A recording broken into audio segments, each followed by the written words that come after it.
बाप और बेटे और उल कुदुस के नाम से आमीन। मेरे अजीज़ों, आइए हम खुदावंद अपने खुदा का शुक्र करें जिसने आज का ये खूबसूरत दिन हमारी ज़िंदगी में बढ़ा दिया। तो आइए अजीज़ों, हम आज के दिन का आगाज़ बाइबल मुक़द्दस की तिलावतों से करें। आज की पहली तिलावत मुक़द्दस पौलुस रसूल का ख़त इफसियों की कलीसिया के नाम, उसका चौथा बाब, पहली से 7वीं और फिर 11वीं से 13वीं आयत तक। बस मैं जो खुदावंद के लिए कैदी हूँ, तुमसे इल्तमास करता हूँ कि जिस बुलावे से तुम बुलाए गए थे उसके मुताबिक लायक तौर से चलो, कि कमाल फरोतनी और मलाइमत और सब्र से मोहब्बत में एक दूसरे की बर्दाश्त करो और कोशिश करो कि इत्तेहादे रूह सुलह के बंध से बंधा रहे। एक ही बदन है और एक ही रूह, जिस तरह तुम अपने बुलावे की एक ही उम्मीद के लिए बुलाए गए हो। एक ही खुदावंद है, एक ही ईमान, एक ही बपतिस्मा, सबका खुदा और बाप एक ही है, जो सबके ऊपर और सबके साथ और सबके अंदर है। और हम में से हर एक को मसीह के इनाम के अंदाजे के मुआफिक फजल दिया गया है। उसी ने बाज को रसूल और बाज को नबी, बाज को मुबशर और बाज को चरवाहा और मौल्लम मुकर्रर करके दे दिया, ताकि मुकद्दसीन खिदमत के काम में कामिल बने और मसीह का बदन बनाया जाए, जब तक हम सब के सब ईमान और इब्ने खुदा की पहचान में एक होकर मुकम्मल इंसान ना बन जाएं, यानी मसीह के बदन के पूरे कद के अंदाजे तक ना पहुंच जाएं।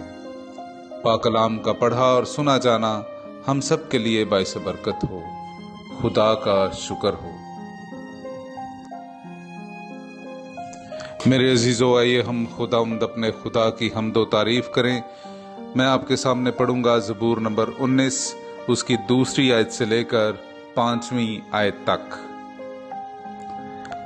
अफलाक खुदा का जलाल बयान करते हैं और फिजा उसकी दस्तकारी की खबर देती है। दिन से दिन बात करता है और रात को रात मारिफत देती है। कोई कलाम नहीं, कोई तकरीर नहीं, जिसकी आवाज सुनाई ना दे।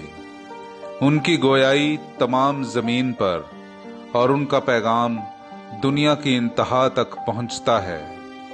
उनमें उसने आफताब के लिए खैमा खड़ा किया है। पाकलाम का पढ़ा और सुना जाना हम सब के लिए बाइस बरकत हो। खुदा का शुक्र हो।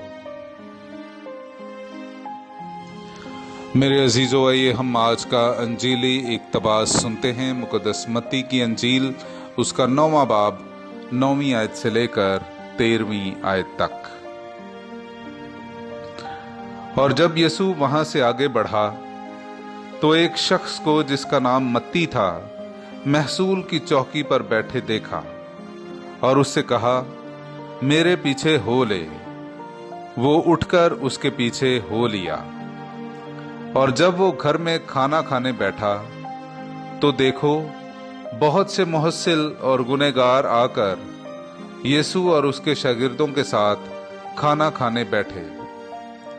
फरीसियों ने यह देखकर उसके शागिर्दों से कहा, तुम्हारा उस्ताद मुहस्सिलों और गुनहगारों के साथ क्यों खाता है? उसने ये सुनकर कहा कि तंदुरुस्तों को नहीं बल्कि बीमारों को तबीब दरकार है। लेकिन तुम जाकर इसके मानी दरियाफ्त करो कि मैं कुर्बानी नहीं बल्कि रहम पसंद करता हूं, क्योंकि मैं रास्तबाजों को नहीं बल्कि गुनहगारों को बुलाने आया हूं। पाकलाम का पढ़ा और सुना जाना हम सब के लिए बाइस बरकत हो। खुदा का शुक्र हो।